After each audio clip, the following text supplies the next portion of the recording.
Racing against the AI in F1 22 can be a blast, but only whenever the difficulty is set just right. So, if you're struggling to find the right balance when it comes to AI difficulty in F1 22, stick with me to pinpoint the perfect settings for you.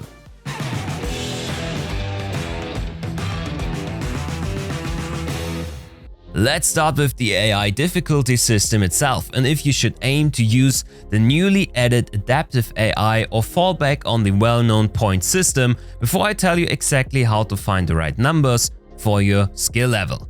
Adaptive AI is in theory a really cool feature to have. The AI learns your driving patterns over time and grows together with you. When you get better, your opponents get better, and in the end the AI will race you hard for track position. In games like Race Room, this is implemented quite well and can lead to awesome battles on track. But what about F1 22? Yeah, to be honest with you guys, the feature is half-assed. Yes, it's in there, but to activate, you'll need to change the driving style to beginner, which will force you to keep all the driving assists turned on at all the time. So this means this feature is basically for the bin and only usable for complete beginners. For everybody else who wants to find the right AI difficulty, I calculated the whole thing. Let's have a look at that. Alright, here's what you were waiting for, my findings when testing the AI. And ta-da!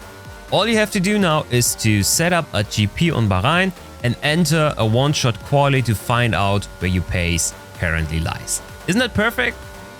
With the table provided, you should easily be able to find your perfect AI difficulty. Just make sure that your car's performance is taken into consideration too.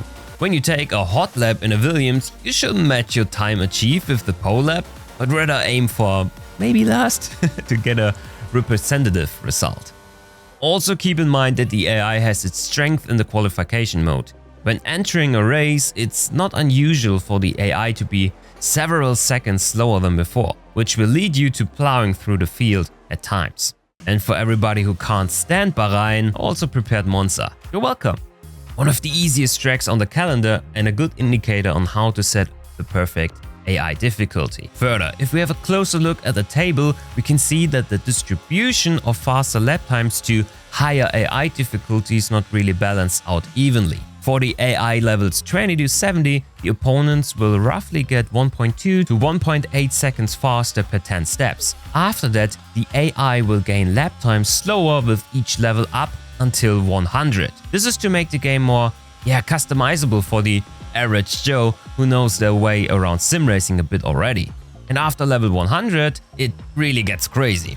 The AI becomes so ridiculously overpowered with each level that you basically need to drive esports level to compete here.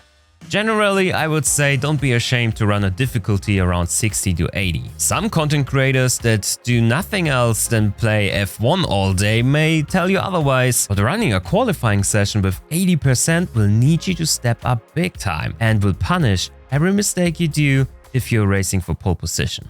What AI difficulty are you using? Let us know in the comments down below. And don't forget to get subscribed for our next short tutorial on F1 22 that will feature the perfect race start technique. Until then, have a good one. Cheers!